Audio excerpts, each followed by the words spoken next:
And it's April 18th, right here in Lagos, Nigeria. Good morning, good evening, wherever the world you're watching from. It's Business Morning live from Channels HQ. So much to unpack today. But first, let's kick off with the markets now. We see Chicago wheat rose above $7 a bushel for the first time in nearly 3 weeks. Today, after U.S. government report showed the condition of winter crop at an all-time low. And several Eastern European countries banned grain imports from Ukraine, raising global supply concerns. We'll drill down on the wheat market later on the show. To the global oil market now, we'll see oil prices firmed slightly today after falling 2% in the previous session. Brent crude climbed 34 cents to $85.10 a barrel, while U.S. WTI crude futures, that rose about 29 cents to $81.12 a barrel. What's driving that market? We'll find out in the commodities market updates. And right here, aviation workers yesterday embarked on a warning strike at some airports across the country, halting activities at the facilities. The Coalition of Aviation Workers downed tools in protest against what they say is the government's failure to address their concerns regarding national minimum wage, consequential adjustment, and other working conditions. The unions include Association of Aviation Professionals, the National Association of Aircraft Pilots and Engineers, National Union of Air Transport Employees, and Air Transport Service Senior Staff Association of Nigeria. Do take a listen. Heavy traffic at the Murtala Mohammed International Airport in Lagos due to the two-day industrial action embarked upon by members of the Air Transport Services Senior Staff Association of Nigeria and other aviation unions. The unions are calling on the federal government to grant their demands, which include the non-implementation of minimum wage, consequential adjustments and arrears for the Nigeria Meteorological Agency, as well as the planned demolition of agency building in Lagos for an airport city project by the Minister of Aviation. It's a warning strike, 2 days warning strike. The idea is to get the government to act expeditiously on those issues so that we will not have any cause to embark on a full blast strike. But I can assure you that we are open to engagement. I must say it is regrettable that this strike is taking place today. If the relevant government agencies have done the right thing, there were several interventions on our part for them to call us to discuss this issue, even when a deadline of 31st day of March was given to us, that they were going to call us back to brief us on what they had done thus far in terms of getting the conditions of service out and consequential adjustment for our members in NIMET. They did not deem it necessary to call us back to a meeting. All entreaties on our part fell on deaf ears. Despite the warning by the aviation unions, the Port Harcourt International Airport continues to operate unhindered. A visit to the facility by a crew shows that passengers are being attended to with nothing to suggest that a warning strike is on. Some of the union leaders who spoke to our correspondent at the airport explained why they decided to take that approach. The affected agencies in the aviation union are NAMA, NCA, INCANT, and NIMET. So FAN is in solidarity with these other agencies because their request on condition of service and as well the consequential adjustment has not been met in these agencies. On this unionism, we don't have to start destroying facilities or start causing go slow everywhere to put tension into people. Meanwhile, aviation workers in Kaduna on Monday also shut down activities at the airport as they joined their counterparts across the nation on a 2-day warning strike. They blocked the roads leading to the airport, locked up offices including the terminal building as well as the control tower. And it's all about the aviation workers' strike. Now, joining me now is Comrade Francis Akinjole, General Secretary Air Transport Service Senior Staff Association of Nigeria. Great to have you on the show. Good morning. Good morning. So I see you're live on ground there with a procession going on right now, but it's day 2. Tell us what's happening today. Yes, witnesses to what happened yesterday. You could note that yesterday we allowed some flights to operate. And because we wanted to actually make an impact yesterday, we deliberately caused some gridlocks, especially in Lagos airport here. But today we have changed our strategy. We felt we should exercise ourselves. So we are now on a road show. We are heading towards the international now. We started from where we were yesterday to the GAT, General Aviation Terminal, and we passed through the MMA2. So we are approaching the toll gate now, the access gate leading to the international airport, where we will make our statements as we did yesterday. And you may recall that today is the last day of the warning strike. We are not disruptive because it's just a mere warning strike. And we pray that the government listen to us so that we don't continue with this kind of abnormality. And I see quite a lot going on right there. I don't mind if you show me around, you know, what's happening with the procession right there where you are. Okay, you can see my comrades. You can see us.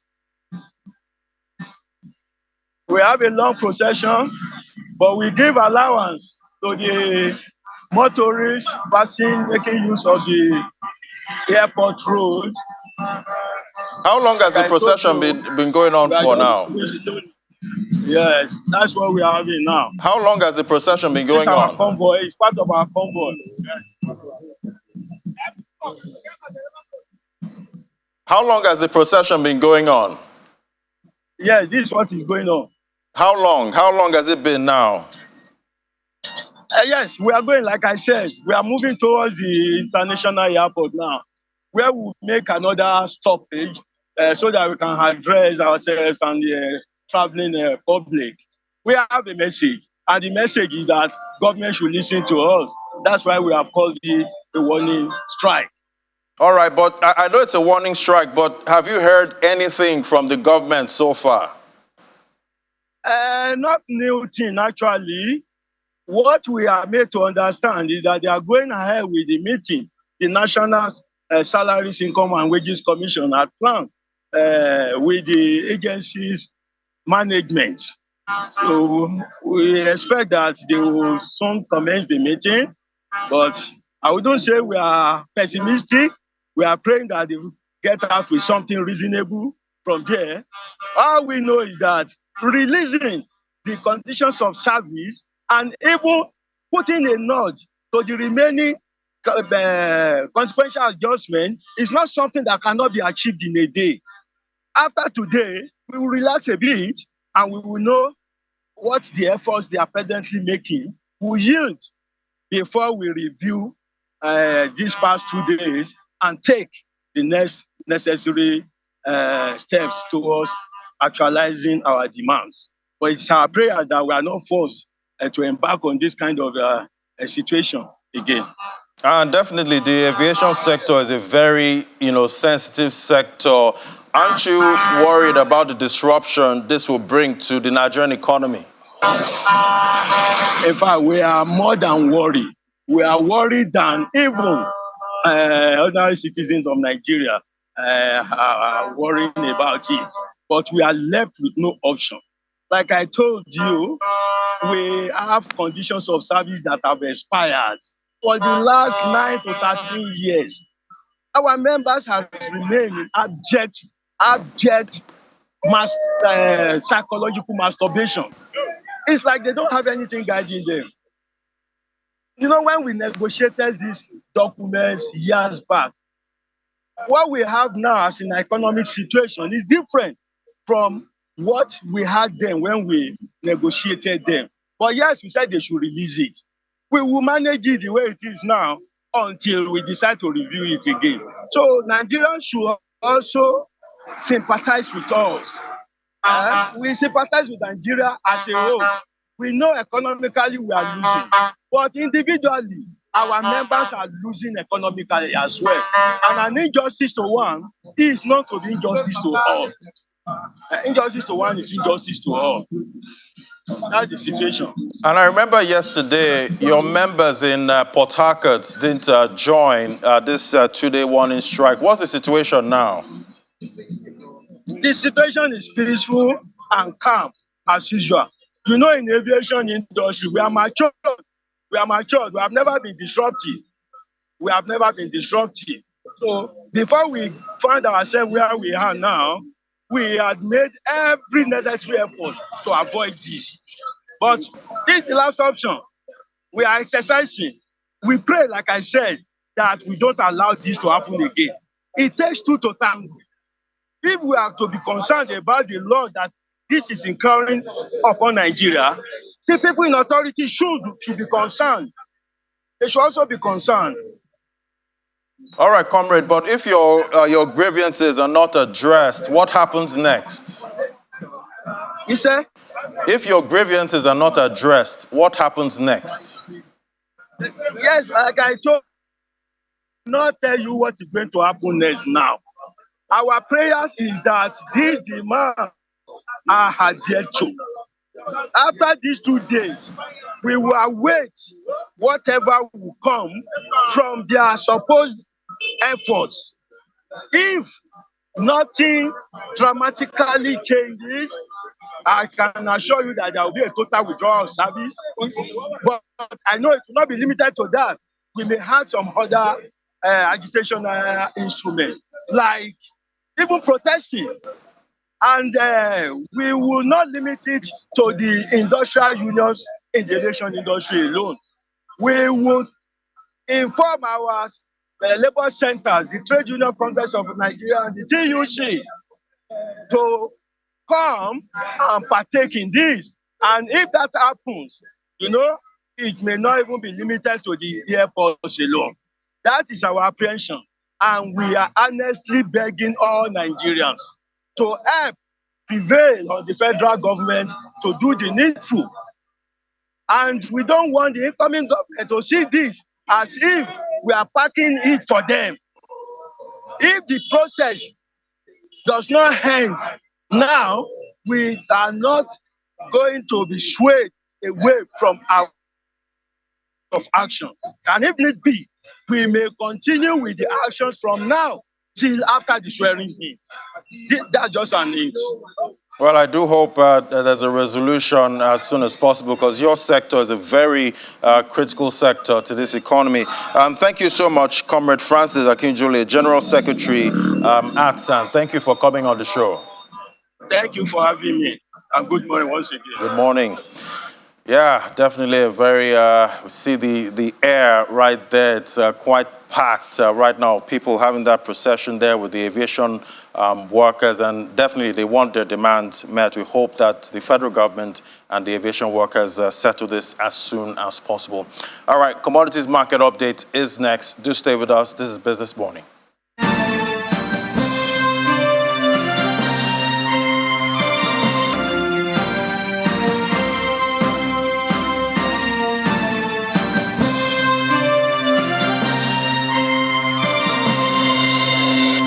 Conversation further now. Bolanle Agbaje joins me, senior analyst, financial derivatives company. Great to have you. Good morning. Thanks for having me. Yeah, thank God you didn't have to fly here today, but yes. That's a really serious situation. Very serious. Like you mentioned, extremely critical industry. We don't need this kind of disruption, you know, adding to the number of problems that are already plaguing that particular industry with the, you know, the blocked funds issue that is still ongoing. And also the fact that, you know, jet fuel is also very expensive and also very hard to find. Now you're adding the strike issue. It's not necessarily great for an industry that contributes about 77.8 billion naira to our gross domestic product. And that was, you know, from the last reports that we had seen from the Nigerian Bureau of Statistics. But all in all, I understand understand that it's a warning strike, and I do hope that, the government more or less implements, because from what we understand, it seems like they had already made a decision on what they needed to change within that sector. So it's just the implementation aspect of it, and that's what they're crying for. And although strikes are good, because obviously your problems are heard, but it just creates less productivity within that industry, and it's not necessarily great for us now, considering that last year most of the year was plagued with the ASU strike, and this year we're already battling the aviation strike. It's not necessarily good for us moving forward, and it just keeps drawing us back.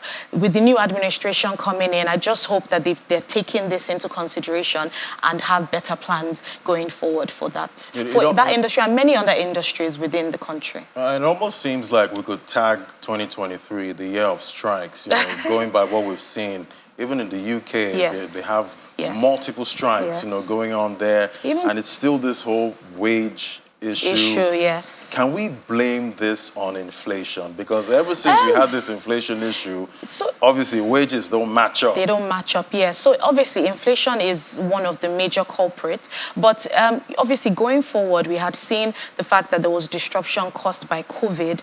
And that was the beginning of the issues that we're currently seeing at the moment. And countries are still, 2 years on, 2 years plus on, they're still trying to find their footing after that whole disruption of the world economy. So I know that it will take some time, but the government will definitely find solutions going forward, because they can't afford to have that critical sector, have issues. Because right now, I'm sure so many people are stranded. Flights are, disrupted. How do they even manage this if this goes longer? And also movements of goods and people around the country. It's not necessarily a nice thing to hear for a country like this going through that kind of situation. And also, I think towards the end of last year, Kenya also had that problem. They had, there was an aviation strike going on towards the end of last year as well in Kenya. And I'm sure we should probably learn from how they dealt with that particular situation. But I hope that this will be the end of the strike. And I know that talks are going on now, and we were hopeful that, something good comes out of it. I think that's all that we can possibly say, because it's in the hands of the government. And talking about being in the hands of the government, I know salary is a big part of this protest, but can the government afford their demands right now? It's a very dicey situation. I guess what the government might, possibly do, the only quick solution would be to lose out on some other aspects of the economy. So there's definitely going to be that opportunity cost. So move money around and focus on what is probably of high priority for the new administration. I think that's the most they can do, because in terms of looking for funds, new funds in other places, I don't think that's going to happen. And I'm hearing that the disbursement of the funds that was given to the country in terms of the subsidy has already started. They've already started moving that around. And we hope that at least helps to alleviate some of the poverty that the individuals within the economy are facing at the moment. I think the Senate is supposed to give some kind of pass on that, about how to use that fund, sending 5,000 naira. Yes, well, I think they still have to assent to that. Well, I think from what I've seen, it seems like 40% of that has already, started to fizzle out within the economy. So That's $800 million. Yes. So is that the best way to spend that money? I guess the government would be the best decision to make the best decision for that. What can you do with 5,000 naira, really? Not necessarily anything, but I guess the idea behind it is just to more or less show that support for the people within the economy. Quite expensive, because we have to pay that back. Yes, but all in all, without the funds, we definitely have to still feel the hurt from the removal of the subsidy. Yeah. There is no going two ways about it. And I'm talking about feeling the hurt. Over the weekend, we got that hot inflation data for March. Now we have this protest going on in April. How does that play into the inflation So obviously, story? Inflation numbers have gone up against what we had predicted, and that's the third consecutive increase of inflation. And I guess we had thought that, the fact that there was the cash squeeze situation, that would have played into marginal decline in inflation numbers, but that wasn't the case. And you had seen the fact that, some of these manufacturers are feeling the heat and passing that on to the prices. And also, we're in the planting season as well. The seasonality aspect pinched, the food prices. But all in all, in April, we definitely do expect another increase as due to the fact that we had seen the Easter celebrations, the Ramadan celebrations, the increase in demand, and the continuation of the planting season as well. So definitely in April, we're going to feel the heat. And with this strike issue as well, I think that's going to be a contributing factor for our inflation numbers in April. And definitely all eyes on the MPC, at this time. What's going to happen Before next? We've seen rate hikes already. We know that they've gotten the advice from many, world agencies saying that they should leave the hawkish stance to more or less deal with inflation going forward. So what we had thought was that as much as, it's a hawkish situation going on right now, they would not necessarily increase interest rates, but we don't know what would happen. They most likely increase the interest rates or leave it the way it is. But I know that battling inflation is something that the central bank would prioritize significantly. Just hope we can win that battle sometime because it definitely keeps going on. Yes. Looking at the oil market now, see Exxon Mobil, they've declared a force majeure on its their oil exports. Yes. It's unfortunate for us. Our oil production is currently at about 1.6. So we do hope that they solve this as soon as possible so we don't feel the pinch, considering that oil prices are still relatively high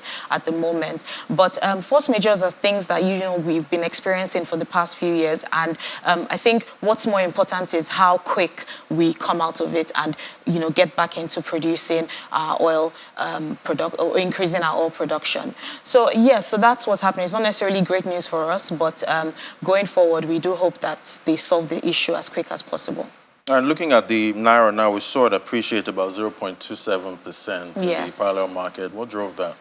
So we're not, there obviously dollar shortages at the moment, and that's obviously we're feeling the heat on the appreciation of the Naira. It's actually good for us in the sense that, the appreciation of the dollar is great for many manufacturers around the economy. But so it's just a marginal appreciation. But over the past week, we've been seeing, marginal appreciation and marginal depreciation. But I think what's more important is the fact that the IATA rate has depreciated, and that's not so great.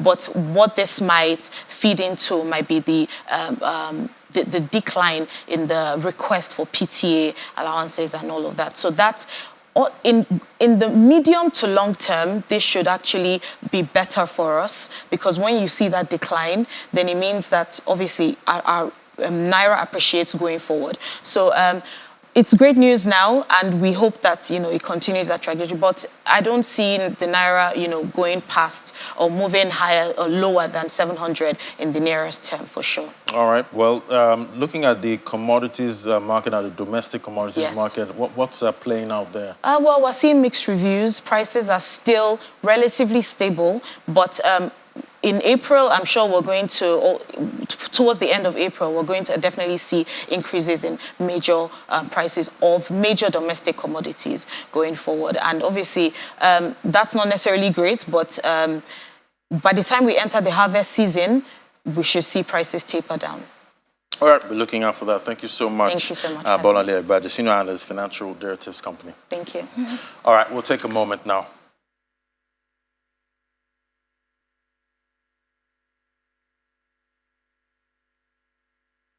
And with the rising global inflation fueled by rising energy costs, most parts of Africa have large populations with little or no access to reliable energy sources. But how do we bridge this gap? Joining me now is Chinan Dekwal, energy expert and vice chair, African Energy Council. Join me via Zoom. Great to have you on the show.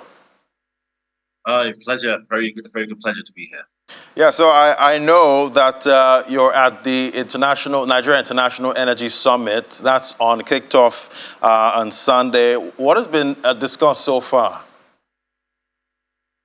Thanks all for the question. So, yeah, I mean, the summit kicked off on Sunday. It is the Nigerian International Energy Summit. It's the flagship, summit for Nigeria as a state. It's also a lot of policy issues were discussed. We had lots of heavy hitters in there. So we had ministers all across the board around Africa, lots of captains of industry being around to talk about policy, but Nigeria's place within all of that.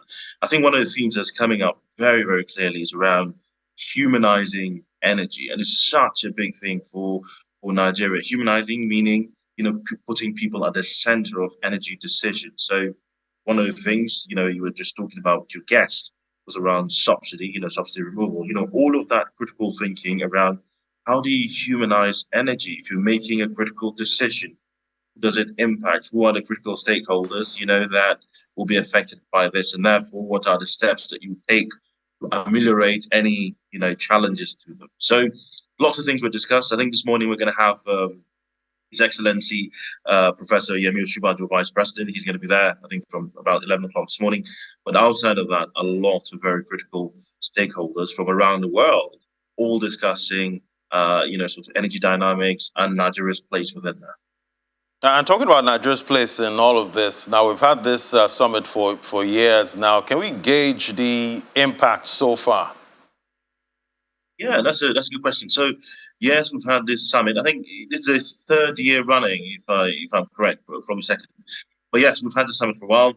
I think what this summit is doing is it's consolidating much of Nigeria's oil and gas efforts across everything, across upstream, midstream, and downstream into one. And a lot of the policy discussions, the action points, are what are feeding policy in the Nigerian state. So we talked about the petroleum industry bill that came out. Lots of the inputs from these kind of discussions end up feeding into that. Some, not particularly on this one, but we've seen big announcements in some conferences where companies will come and make big announcements of capital spend for the year. We're starting to see that here as well. So to your point there, can we gauge the impact? I think 150%. We're starting to see that in this conference, discussions and some of the initiatives that are coming out are, driving the agenda within the Nigerian state, especially so actually around the energy transition and sustainability. We did get some data recently from the Nigerian Extractive Industries Transparency Initiative. It revealed that Nigeria has lost about 619.7 million barrels of crude oil that's valued at 16.25 trillion naira. That's the crude oil theft. Now, between 2009 and 2020, quite a staggering number there. It truly is unfortunate, what's happening within the industry. We have a lot of leakages that need to be plugged. And I think by far this is the biggest one. Now, just to be very clear, so the number you mentioned, I think is 619 million barrels in total. Now, to put that in context, Nigeria's oil production, month of March of 2023, I think was roughly 1.3 million barrels per day. So if you put that in context, 1.3 million barrels per day, compare that to 619. That's a colossal number. I think if you do the math, I think probably around 500, roughly maybe 480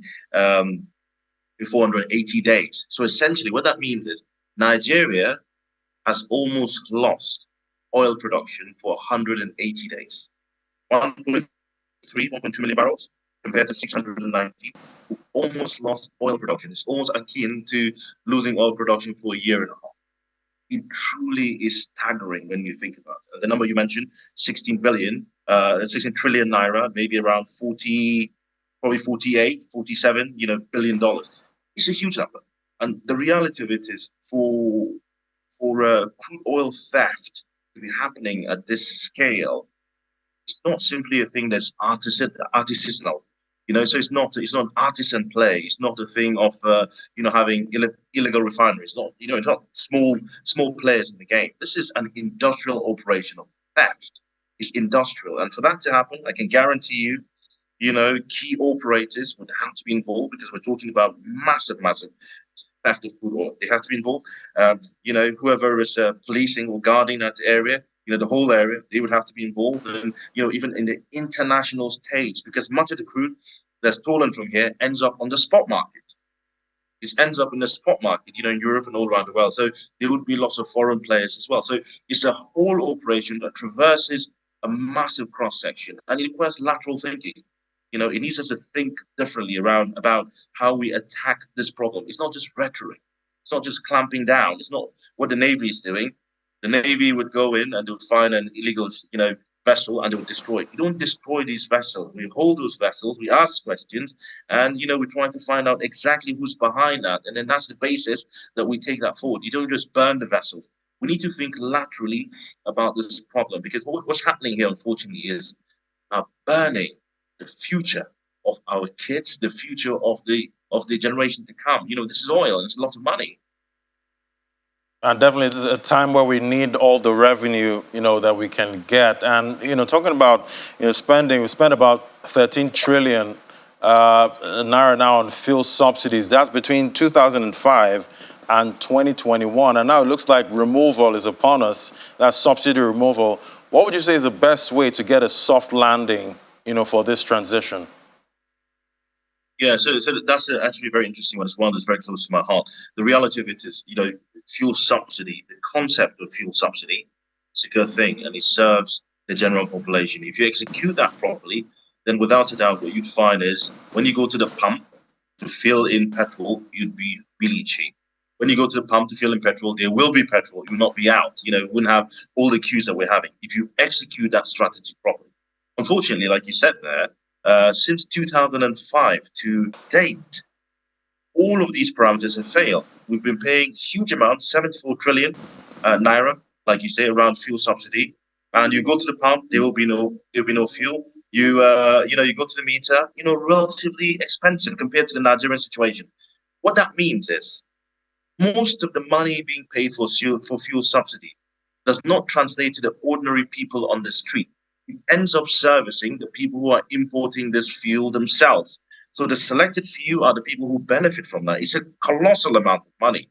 We're talking billions and billions of dollars, probably about $74 billion from the last count. I think that that we had at the African Energy Council, $74 billion of fuel subsidy from 2005 to date. So the whole thinking here is, if all of that money does not translate to the ordinary person, why do we keep paying it? And I think that's the rationale here that government is thinking, to remove that fuel subsidy and come up with a different mechanism that serves people better. So I think if you listen to Zainab Ahmed's comment, the finance minister, what she was saying there was, well, hang on, we're going to, from June of this year, June of 2023, we're going to stop this fuel subsidy program. We're going to come up with I think a facility from the World Bank of 800 million, I think something like that's $800 million. And what they would do with that is they're going to give that money to about 10 million homes. Now, that in itself is a problem because, who are these 10 million people that you give? How have you identified the 10 million people? Do you have a database of the, poorest 10 million people in Nigeria? How would you, all of those questions come into play? But without a doubt, the thinking is good thinking. It's actually now to the implementation. How do you make that happen? That's the key one. And I think the other thing they're talking about is that they would provide mass transit buses in each state. That sounds like a good idea. But again, it goes back to the whole thing. How do you make that happen? Who's going to procure them? Who's going to run it? Who's going to operate? Right. We have a plan for them to still be here in 3 years and 2 years, and when they break down. All of those questions come into fray. But without a doubt, if you ask me my personal opinion, I think the fuel subsidy removal is long overdue. There will be short-term pain. All right, I guess we all have to go through. Feel that pain, but I think without a doubt, yeah, we have to go through that pain at some point. But thank you so much. We'll keep tracking discussions at the summit and conversations there. Thank you so much, Chinan Dikwal, energy expert and vice chair, African Energy Council. Thank you. Pleasure. Thanks.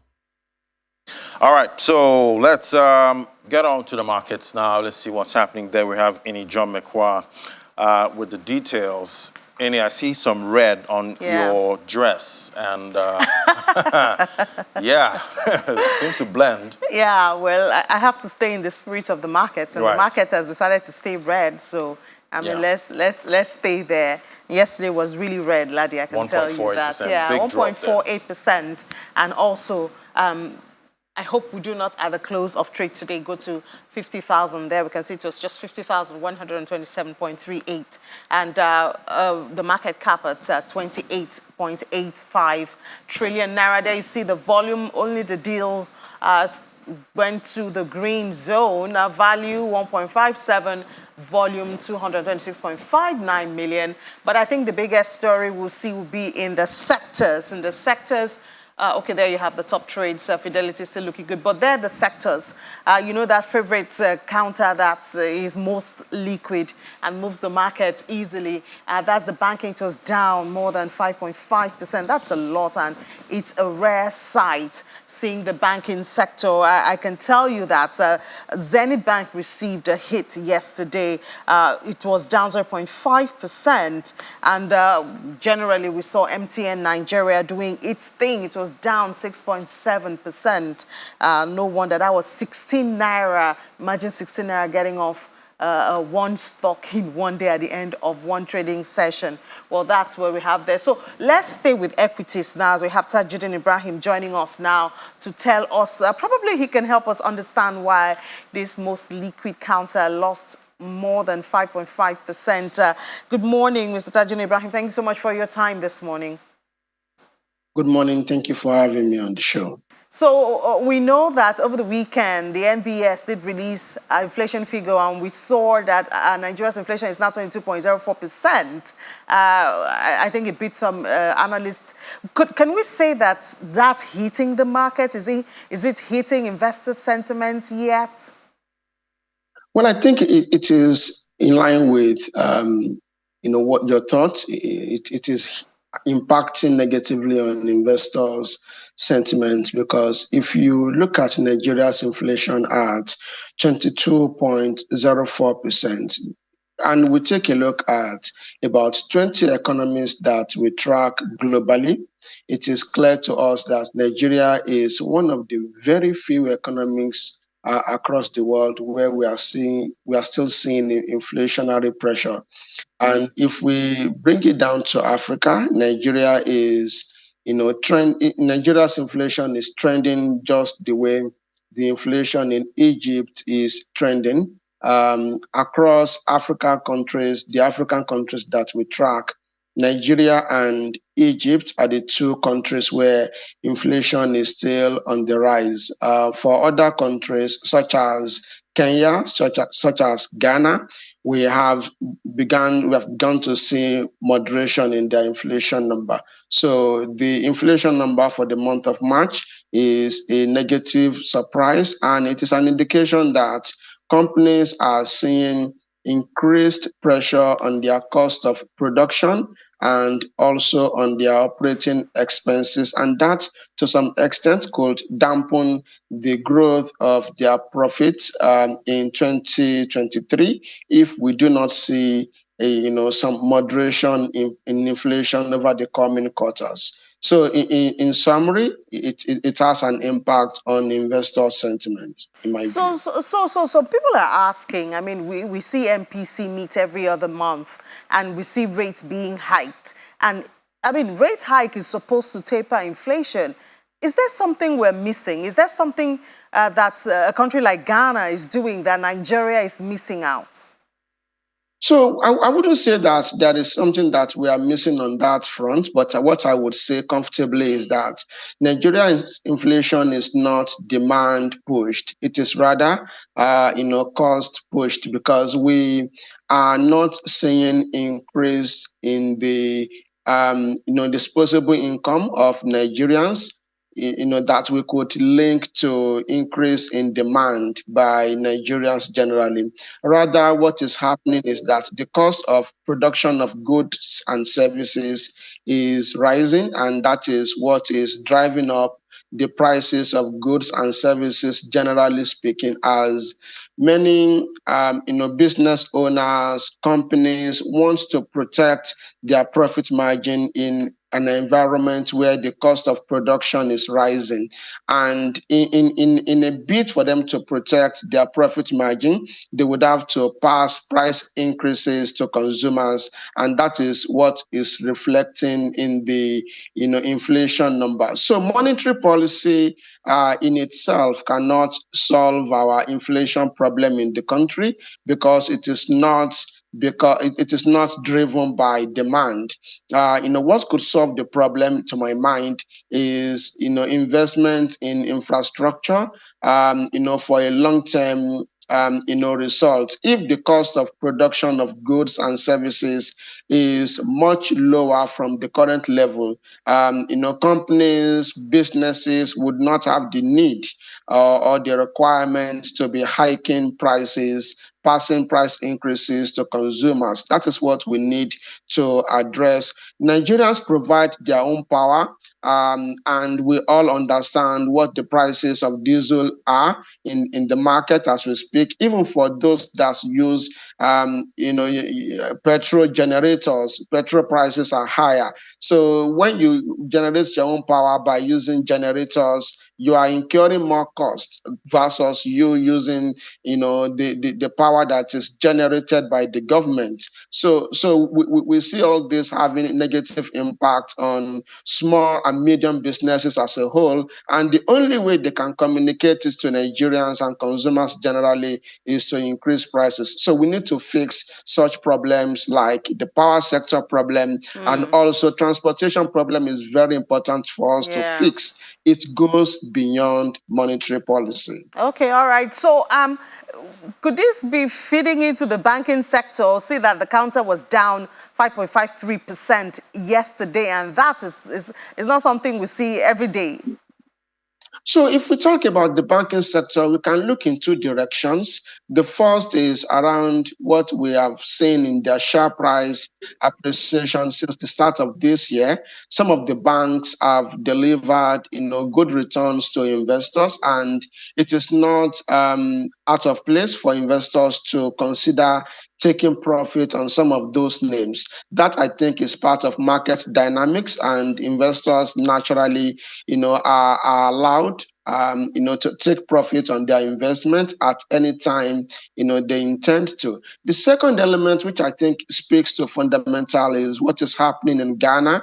There are issues around, debt in Ghana, particularly, government-related debt or debt instruments, and that is making some banks in that country to book losses because the value of the bond investment has been reduced because the government cannot just cope with the huge level of debt that has piled up in that country. There are Nigerian banks that have subsidiaries in Ghana, and what has happened is that some of them are taking haircuts on the back of the sad development in Ghana. Zenith Bank is one example. They had to book some losses because of the negative development in Ghana, and the market is still waiting to see how Access Bank, First Bank, and some other banks that have offices or businesses in Ghana, are going to report their numbers and how those numbers will look. So the market is possibly pricing in some of those negative sentiment. Okay. It was negative for Zenith Bank, negative also, for GT Bank. The only upside for the banks is that some of them are paying higher dividends to attract, investors to their share prices. So apart from that, the negative impact in Ghana is not small, and it could impact the banking sector further based on the way investors digest it. All right, Mr. Tajuddin Ibrahim, thank you so much for giving us that insight on the market and the macroeconomic factors that are affecting the market. All right, so Ladi, there you have it. We thought the Nigerian banks would be able to escape that exposure to Ghana Eurobond, but I mean, every day it seems like even more banks. Yeah. Even though we've not had official statement from the Central Bank of Nigeria, I guess because they don't want to scare away customers. Yeah, we don't need a bank run at this time. But I'm sure everything is okay. I'm pretty sure. Oh, you're so optimistic. Thank you so much. All right, thank you so much. Thank you, Uni. Yeah. So that was Uni there giving us the details from the markets. Now let's head on to London now. We have Teniola Oyetayo join us from our London studios. Great to have you, Tenny. So data shows UK's unemployment rate ticked up to 3.8% in the 3 months to February, but the data also shows a faster than expected spike in wage rises. Quite interesting, and great to have you on that side. Hi, Laddie. Yes. So the data released this morning by the Office for National Statistics shows that while employment rate edged up by 0.2 percentage points to 75.8% in the 3 months to February, in the same period, the unemployment rate rose to 3.8%, up from 3.7% in the previous 3 months. Well, this is essentially due to more people returning to the jobs market in the face of the cost of living crisis and the fact that the UK hasn't really recovered its pre-pandemic employment rates, with about 123,000 fewer people in employment in the country than before the COVID-19 pandemic. And while the data also shows, as you mentioned, a faster than expected spike of 5.9% in wage rises, that growth continues to be outstripped by soaring costs, with inflation running at double digits. This morning, a new WIT report was also released, showing that the cost of British food staples, such as cheese, oats and white bread, has soared by up to 80% in the last year. So this is just an example of what is eating those wage rises. So essentially, while pay continues to grow more, earnings are still falling in real terms. All right, very quickly before I let you go now, Tenny. So their forecast, UK's inflation is likely to drop below the double digits level. That's for March. What are you hearing about this? Well, economists are forecasting a cooling in the UK's March inflation rate when official figures are released on Wednesday and tomorrow, with expectations for a reading of 9.8%. And if correct, that would be the first single-digit figure since August last year. Now, hopes for a drop in the headline rate are pinned on lower oil and gas prices, but it could still go the other way. As we know, for months now, there's been hope that inflation might come tumbling down from its highest rate in 40 years. Analysts had made similar predictions in February, though, but then surge in price of food led to an unexpected jump to 10.4%. And it was a painful reminder that Britain's cost of living crisis is still far from over. So, Laddie, we just have to wait and see how those figures will put those expectations to test and whether predictions are right this time around. Yeah, definitely looking out for those numbers. Thank you so much. That was Tenny Oyetayo right there in London. Thank you, Tenny.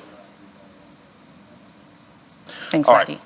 So let's take a look at other markets. Now we see Bitcoin there struggling to stay above that 30K level. See a lot of sell pressure there by the bears, and Fair Greed Index indicating a drop in greed. 58 points is what we're seeing this morning, talking about the sentiment in the crypto market. Let's look at the top cryptocurrencies. We track Bitcoin, $29,593, down 1.36%. We saw some sell pressure there at that 30K level. See the bears trying to push that below that 30K level, trying to get some shorts in. Ethereum, 2,094. Holding that 2,000 level just by a little margin there, 0.34% down is what we're seeing. And for BNB, $345 there. We have that big upgrade coming for their blockchain this month, and we see it's starting to fit into the price there, with some speculating that might rise even further. Cardano, 44 cents. That's down 0.35%. But we see XRP trying to stay in positive territory there, 51 cents. Have that SEC case in the U.S. That might be sorted sometime this month. Might get a verdict about if XRP is a security or not, or a commodity. Still trying to figure that out at this point. So the market still looking quite good at this point. Let's look at the top gainers counter now. We see Arbitrum, that's $1.78, topping the counter, up 8.77%. So we're not seeing double-digit gains this morning, showing that the sell pressure, profit taking is still quite high.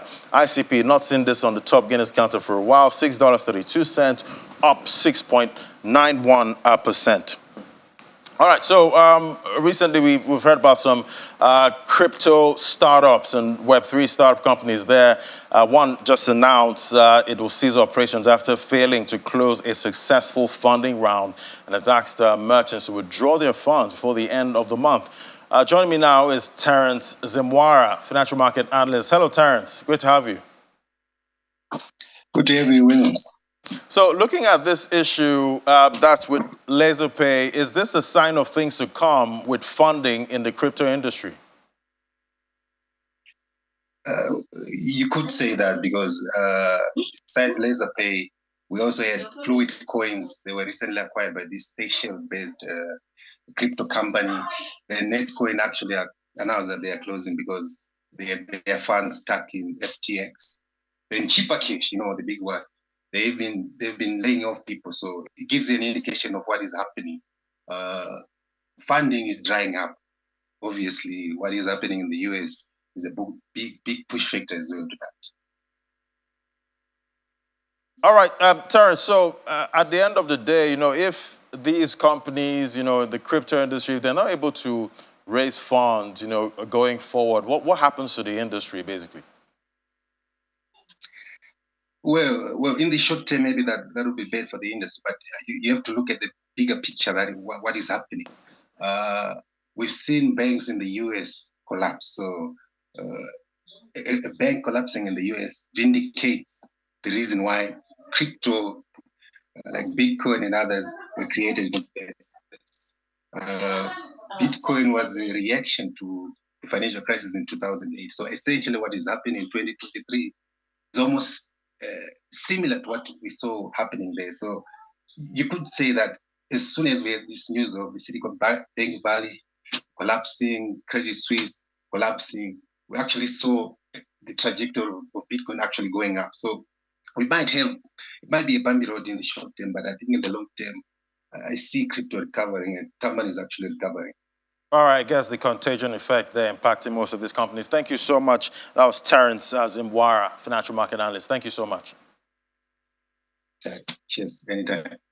So yeah, looking at the top gainers counter now, we see Theta there and Mana. So it looks like we're seeing the metaverse plays again coming on the top gainers counter. They're getting some profit. And Algo, 22 cents, that's down 3.46 p.m. But we see double-digit losses there. RPL, $54.04. IMX also on that counter, and Kava also losing ground at this point. So we're seeing a lot of profit taking. Most of these tokens have given some considerable profit in the first quarter, so we might see some profit taking in the second quarter, but Bitcoin still raging ahead around that 30K level. So that's how the market, the crypto market is looking today, and that's the show today. Thank you so much for watching. Don't forget to join us at 1:30 on Business Incorporated for more updates and developments in the world of business, and you can watch this again on our YouTube channel. Just flip over to YouTube, search for Channels Television. You check our videos, and you can watch all our productions. Thank you for watching. I'm Ladi Williams. Bye for now.